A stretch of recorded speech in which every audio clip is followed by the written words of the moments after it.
শুধুমাত্র কেবলমাত্র একমাত্র আল্লাহ তাআলার গোলামি এবং তার দাসত্বের জন্য। ও মুসলমান ভাইয়েরা আমার, এজন্য আমাদের তো উচিত আল্লাহ তাআলা যত নিয়ামত আমাদেরকে দিয়েছেন, এতগুলো নিয়ামত যে আমরা ভক্ষণ করতেছি, কোনো বিল দিতে হয় না। এই নিয়ামতের শুকরিয়া আদায় করার জন্য হলেও প্রত্যেকটা মুহূর্তে, প্রত্যেকটা সেকেন্ডে, প্রত্যেকটা কাজে, প্রত্যেকটা কর্মে আল্লাহ তাআলার শুকরিয়া আদায় করা দরকার। আল্লাহ তাআলা যে হুকুমগুলো, যে বিধানগুলো আমাদেরকে দিয়েছেন, এই বিধানগুলো আমাদের পালন করা দরকার।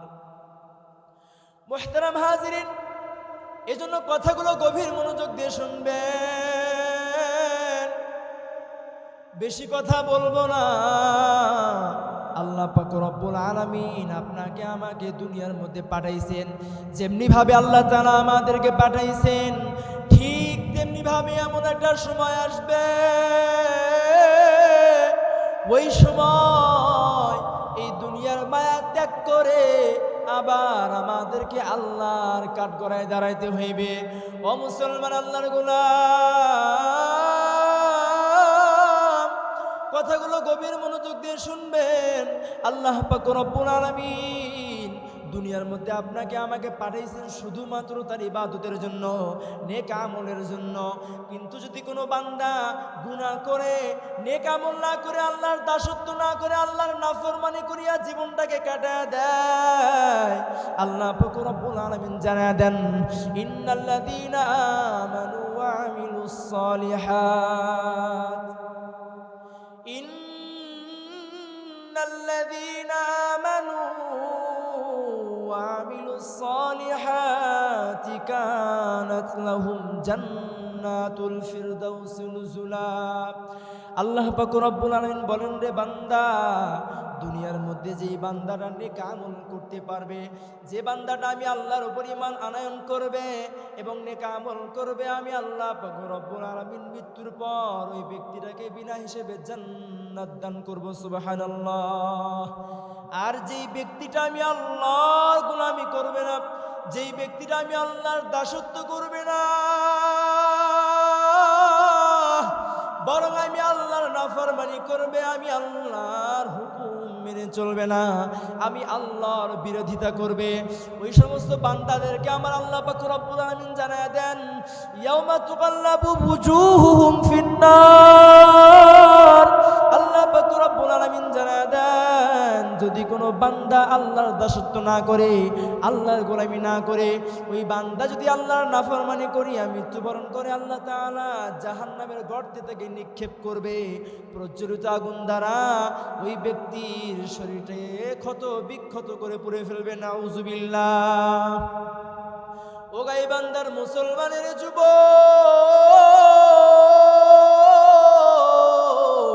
কথাগুলো গভীর মনোযোগ দিয়ে শুনবা। আল্লাহ পাক রব্বুল আলামিন দুনিয়ার মধ্যে যেভাবে আমাদেরকে পাঠাইছেন, আবার এমন একটা সময় আসবে যে সময় আমাদেরকে মৃত্যুবরণ করতে হবে, আল্লাহ তাআলার কাঠগড়ায় দাঁড়াইতে হবে।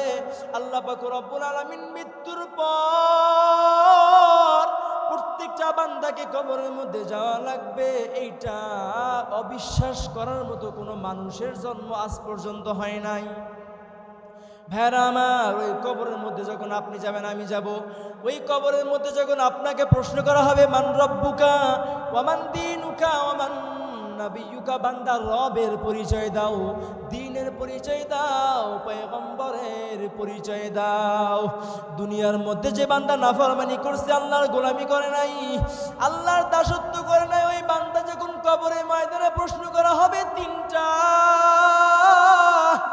একটা প্রশ্নের উত্তর যখন দিতে পারবে না, আল্লাহ পাক রব্বুল আলামিন রাগান্বিত হয়ে যাবেন। রাগান্বিত হইয়া রাগান্বিত আওয়াজ দিয়ে কবরকে ডাক দিয়ে বলবেন, এরে কবরের মাটি, এই বান্দাটাকে ধর, আর ছাড় দিবি না।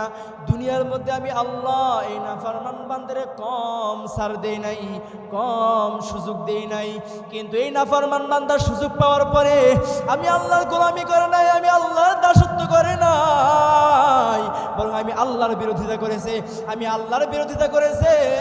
নবী মুহাম্মদুর রাসূলুল্লাহ সাল্লাল্লাহু আলাইহি ওয়াসাল্লামের সুন্নতকে নিয়ে কটূক্তি করেছে, আলেম ওলামাদের বিরুদ্ধে কথা বলেছে, আলেম ওলামাদেরকে জেলের মধ্যে পুরছে, আলেম ওলামাদেরকে ফাঁসির কাস্টে ঝুলাইছে।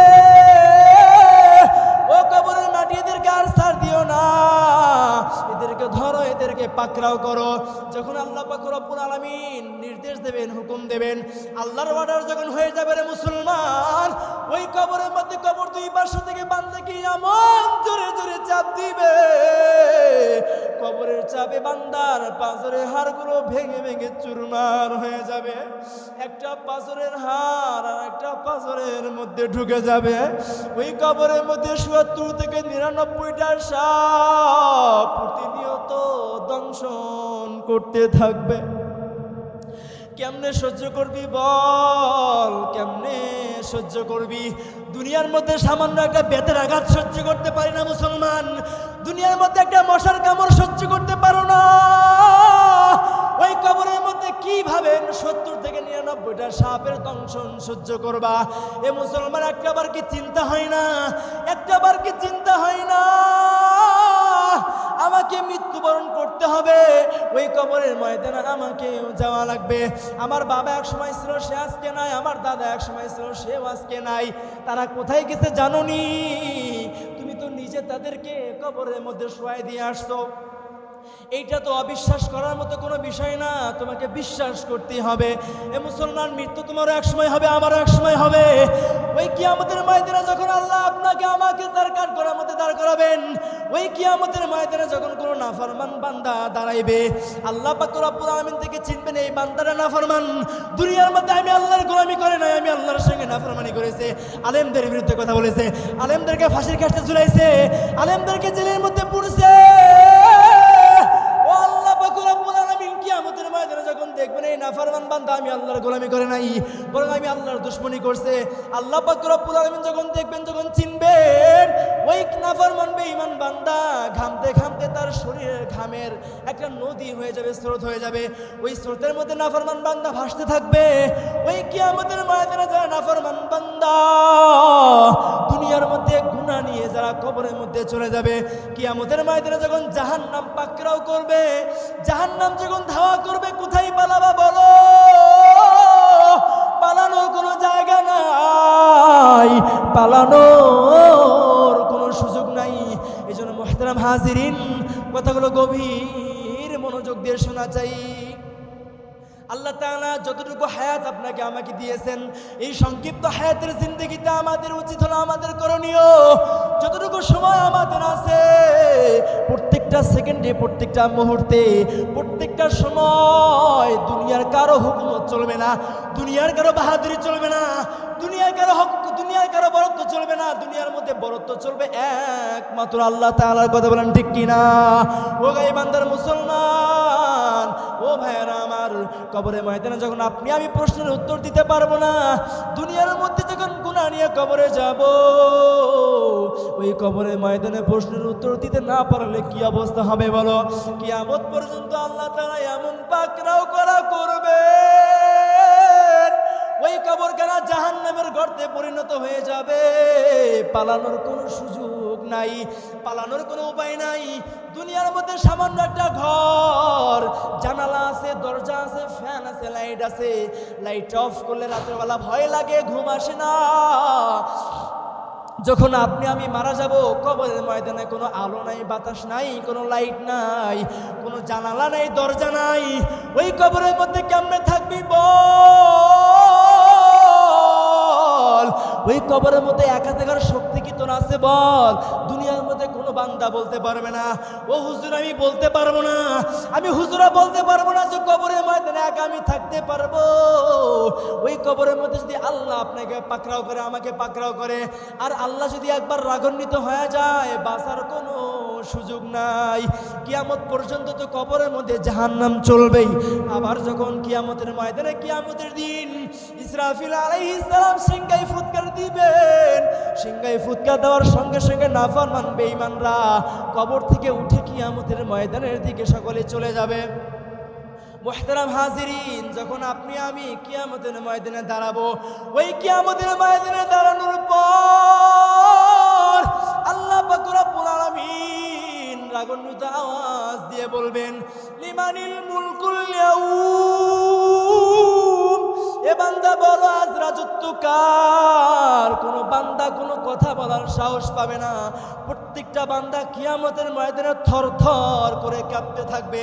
ওই কিয়ামতের ময়দানে যখন কেউ কোনো কথা বলবে না, আল্লাহ পাক রব্বুল আলামিন বলবেন, লিল্লাহিল ওয়াহিদিল কাহ্হার, আজ এই কঠিন কিয়ামতের ময়দানে রাজত্ব করবে কেবলমাত্র শুধুমাত্র একমাত্র আমি মহারাগের রাগান্বিত আল্লাহ। মুহতারাম হাজিরিন, ওই কিয়ামতের ময়দানে যখন আল্লাহ তাআলা রাজত্ব করবে, আল্লাহ তাআলা যখন রাজত্ব করবে, কিঞ্চিত পরিমাণ কাউরে ছাড় দেবে না। দুনিয়ার মধ্যে আপনাকে আমাকে ছাড় দিয়েছে। আমরা ঘটনার মধ্যে পড়ছি, অনেক নবীর জামানায় উম্মতরা শুধু একটা গুনাহ করলে তাদেরকে জনসম্মুখে আল্লাহ তাআলা বেইজ্জতি করতেন। কিন্তু আমরা আখিরি জামানার আখিরি পয়গম্বরের উম্মত হওয়ার কারণে আল্লাহ পাক রব্বুল আলামিন এত হাজার হাজার গুনাহ করার পরেও আমাদেরকে বেইজ্জতি করেন নাই, লাঞ্ছিত করেন নাই। আল্লাহ তাআলা সূর্যের আলো বন্ধ করিয়া দেন নাই, আল্লাহ তাআলা বাতাস বন্ধ করিয়া দেন নাই, খানা বন্ধ করিয়া দেন নাই, বরঞ্চ আল্লাহর সম্মান জমিনের মধ্যে টিকায় রাখছেন। ও মেরে মুহতারাম ভাইও, এর জন্য কথাগুলো গভীর মনোযোগ দিয়ে শোনা চাই। আমি আপনাদের কাছে খুব স্বল্প সময়ে বিদায় নিয়ে চলে যাব, কিন্তু যাওয়ার পূর্বে যে কথাগুলো বলবো মেহেরবানি করে গভীর মনোযোগ দিয়ে শুনবেন। মুহতারাম ভাইয়ারা আমার, ওই কিয়ামতের ময়দানে যখন আপনি আমি দাঁড়াবো, ওই কিয়ামতের ময়দানে দাঁড়ানোর পর প্রত্যেকটা বান্দা ইয়া নাফসি করতে থাকবে। আল্লাহর পয়গম্বর হাদিসের মধ্যে জানায় দেন, এই যে সূর্য ওই কিয়ামতের ময়দানে মাথার উপরে চলে আসবে। এই সূর্য যখন মাথার উপরে চলে আসবে, জমিনের দিকে 12টা মুখ করে দেওয়া হবে। সূর্যের তাপে বান্দার মাথার মগজগুলো টকবক করে গলতে থাকবে। প্রত্যেকটা বান্দা শুধু কাতরাইতে থাকবে। ওই কঠিন ময়দান, বাঁচার কোনো উপায় নাই। ও মুহতারাম ভাইরা আমার, ওই দিকে আবার জাহান্নাম দৌড়াইতে শুরু করবে।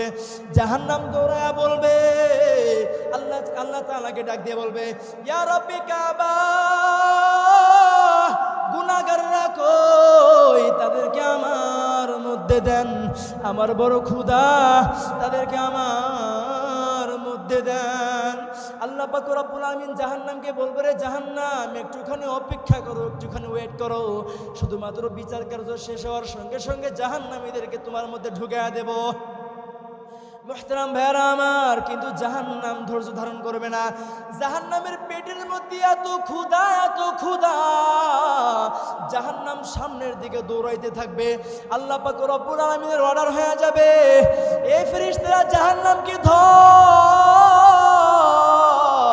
জাহান্নামকে সামনে আগাইতে দিও না। ৭৪,০০০ সেকেন্ড লাগায়া ৭৪,০০০ ফেরেশতা জাহান্নামকে পিছনের দিকে টানবে। কিন্তু জাহান্নাম তো পিছনে যাবে না, জাহান্নাম শুধু সামনের দিকে আগাইতে থাকবে। ওইদিকে নাফরমান বান্দারা শুধু ইয়া নাফসি করবে। আল্লাহকে ডাক দিয়ে বলবে, আল্লাহ মেহেরবানি করে আপনি আমাদেরকে মাফ করিয়া দেন, জাহান্নাম থামবে না। ওদিকে বিচার কার্য শুরু হয়ে যাবে। বিচার কার্যের সময় যখন নাফরমান গুনাহগার বান্দাদের বাম হাতের মধ্যে আমলনামাটা দেয়া হবে, আমলনামা দেওয়ার পরে আল্লাহ পাক রব্বুল আলামিন প্রত্যেকটা বান্দাকে ডাক দিয়ে বলবে, ইকরা কিতাবাকা কাফা বিনাফসিকাল ইয়াউমা আলাইকা হাসিবা। এ বান্দা পড়, তোর আমলনামা পড়ার জন্য আজ তুই নিজেই যথেষ্ট। আল্লাহ পাক রব্বুল আলামিন প্রত্যেকটা বান্দার হাতে, প্রত্যেকটা নাফরমানের বাম হাতের মধ্যে আমলনামা দেওয়া হবে। আমলনামাটা পাওয়ার পর প্রত্যেকটা বান্দা আফসোস করবে আর কান্না করতে থাকবে। প্রত্যেকটা বান্দা বলবেন, ওয়ালা মাদরি মা হিসাবিয়া, ইয়া লাইতাহা কানাতিল কাদিয়া। প্রত্যেকটা নাফরমান বান্দা বলবে, আল্লাহ আজ যদি আমার আমলনামা সম্পর্কে আমি না জানতাম, দুনিয়ার মৃত্যু যদি আমার শেষ মৃত্যু হতো, কতই না ভালো হতো। কিন্তু আল্লাহ পাক রব্বুল আলামিন বলবে, বান্দা দুনিয়ার মধ্যে কম নাফরমানি করো নাই, আর সুযোগ নাই, বড় তোমার আমলনামা বান্দারা যখন আমলনামার দিকে তাকাবে, আহারে দুনিয়ার মধ্যে কোন সময় কখন কোন মুহূর্তে কোন গুনাহটা করছি, কোন আলেমকে কোন সময় জেলের মধ্যে ঢুকাইছি, কোন আলেমকে কোন সময় ফাঁসির কাঠে ঝুলাইছি, কোন আলেমকে কোন সময় আয়না ঘরের মধ্যে ঢুকাইছি। যখন ওই আমলনামার মধ্যে দেখবে নাফরমান বান্দা, আরে আমার প্রত্যেকটা গুনাহে আমলনামার মধ্যে দেওয়া আছে। কোন নারীর সময় কোন সময় অবৈধভাবে জিনা করছি, কোন নারীকে ধর্ষণ করছি, প্রত্যেকটা হিসাব, প্রত্যেকটা নিকাশ, প্রত্যেকটা গুনাহ যখন আমলনামার মধ্যে দেখবে, আরে আফসোস করতে থাকবে, আফসোস করতে থাকবে, কিন্তু কোনো সুযোগ নাই। যখন বান্দা জাহান্নামের অর্ডার হয়ে যাবে, জাহান্নামের ফয়সালা হয়ে যাবে, জাহান্নামের মধ্যে যখন বান্দাকে নিয়ে যাওয়া হবে, ও মেরে মুহতারাম ভাইও, দেখেন না দুই ফোঁটা চোখের পানি ফেলতে পারেন কিনা। জাহান্নামী বান্দাদেরকে যখন জাহান্নামের মধ্যে নিয়ে যাওয়া হবে, জাহান্নামী বান্দাদেরকে যখন জাহান্নামের মধ্যে নিক্ষেপ করা হবে, ওই জাহান্নামটা কত ভয়ঙ্কর। আল্লাহ পাক রব্বুল আলামিন সূরা নাবার মধ্যে জানায় দেন, ইন্না জাহান্নামা কানাত মিরসাদা। জাহান্নাম এমন একটা গোপন ফাঁদ, এমন একটা গোপন ফাঁদ যে সম্পর্কে কেউ জানে না, আপনিও জানেন না, আমিও জানি না। আল্লাহ তাআলা যতটুকু জানাই দিয়েছেন এর বেশি আমরা কেউ জানি না। ওই জাহান্নামের মধ্যে কারা যাবে? লাবিতিনা ফিহা আহকাবা। যারা আল্লাহর সঙ্গে বিদ্রোহী করছে, যারা নবীর সঙ্গে বিদ্রোহ করছে, এই সমস্ত বিদ্রোহীকারীরা জাহান্নামের মধ্যে থাকবে। লাবিতিনা ফিহা আহকাবা। আল্লাহ পাক রব্বুল আলামিন বলেন, এই সমস্ত নাফরমান বিদ্রোহীকারীরা যুগ যুগ ধরে জাহান্নামের মধ্যে থাকবে। লা ইয়াযুকুনা ফিহা বারদাও ওয়ালা শারাবা। ওই জাহান্নামীরা জাহান্নামের মধ্যে গরম পানি আর পুত ছাড়া কিছুই পাবে না। ও মেরে মুহতারাম ভাইও, একটু চিন্তা করেন না ভাইরা আমার, দুনিয়াবি সব খেয়াল 2 মিনিটের জন্য বাদ দিয়া দেন, একটুখানি চিন্তা করেন। ওই জাহান্নামের মধ্যে যখন আপনাকে আমাকে নিক্ষেপ করা হবে, ওই জাহান্নামের আযাব আপনি আমি কেমনে সহ্য করব? সহ্য করতে পারবো না রে মুসলমান। কারণ ওই জাহান্নামটা এত ভয়াবহ, এত ভয়াবহ। ওই জাহান্নামের আগুনকে 1000 বছর জ্বালায়া জাহান্নামের আগুনের কালার হয়েছিল লাল, আবার 1000 বছর জ্বালানোর পর ওই জাহান্নামের আগুনের কালার হয়ে গেল সাদা, আবার 1000 বছর জ্বালানোর পর জাহান্নামের আগুনের কালার হয়ে গেছে অন্ধকার রাত্রির মতো কালো। দুনিয়ার সামান্য মোমবাতির আগুন, চুলার আগুন আমরা সহ্য করতে পারি না। ওই কিয়ামতের ময়দানে দুনিয়ার আগুন থেকে 70 গুণ পাওয়ারফুল যে আগুন হবে, ওই আগুন আপনি আমি কেমনে সহ্য করবো বলেন? ওই আগুন তো আপনি আমি সহ্য করতে পারবো না। ভাইরা আমার, ওই আযাব থেকে যদি বাঁচার নিয়ত থাকে, ওই আযাব থেকে যদি বাঁচতে চান, আল্লাহ পাক রব্বুল আলামিনের জান্নাতের মধ্যে যাইতে চান, তাহলে আর দেরি না করিয়া আজকের মাহফিল থেকে মাথা করিয়া দুনিয়ার মধ্যে যত গুনাহ করছি আর গুনাহ করবেন না, আর গুনাহের ধারের কাছে যাবেন না। আল্লাহকে ডাক দিয়া বলেন, আরশের মালিক আল্লাহ, দুনিয়ার মধ্যে অনেক গুনাহ করছি আল্লাহ, আপনাকে চিনি নাই, আপনারে বুঝি নাই, অনেক গুনাহ করছি মালিক, শয়তানের ওয়াসওয়াসায় পড়ে অনেক গুনাহ করে ফেলছি। হ্যাঁ আল্লাহ, তওবার দরওয়াজায় ফিরে আসছি, মেহেরবানি করে আপনি আমাদেরকে মাফ করিয়া দেন। খালেস দিলে তওবা করিয়া নেন, খালেস দিলে তওবা করিয়া নেন। কারণ দুনিয়ার সামান্য আযাব সহ্য করতে পারি না রে মুসলমান, জাহান্নামের আযাব সহ্য করার মতো ক্ষমতা আবার নাই। ওয়াল্লাহি তাল্লাহি বিল্লাহি, আল্লাহর আযাব সহ্য করার মতো ক্ষমতা কোনো মানুষের নাই। কারণ আল্লাহ পাক রব্বুল আলামিন কুরআনুল কারীমের মধ্যে জানায় দেন, ওয়া খুলিকাল ইনসানু দাঈফা। আল্লাহ তাআলা মানুষ জাতিকে অতি দুর্বল করে বানাইছেন। যেহেতু আমরা দুর্বল, সেহেতু আমাদের দ্বারা সম্ভব নয় আল্লাহর জাহান্নামের আযাব সহ্য করা। মুহতারাম হাজিরিন, যদি খাঁটি নিয়ত থাকে তাহলে আমরা নিয়ত করি আর কোনোদিন আল্লাহর সঙ্গে নাফরমানি করব না, আল্লাহর সঙ্গে গাদ্দারি করব না, নবী মুহাম্মদুর রাসূলুল্লাহ সাল্লাল্লাহু আলাইহি ওয়াসাল্লামের সুন্নাহ মোতাবেক জীবন পরিচালনা করব।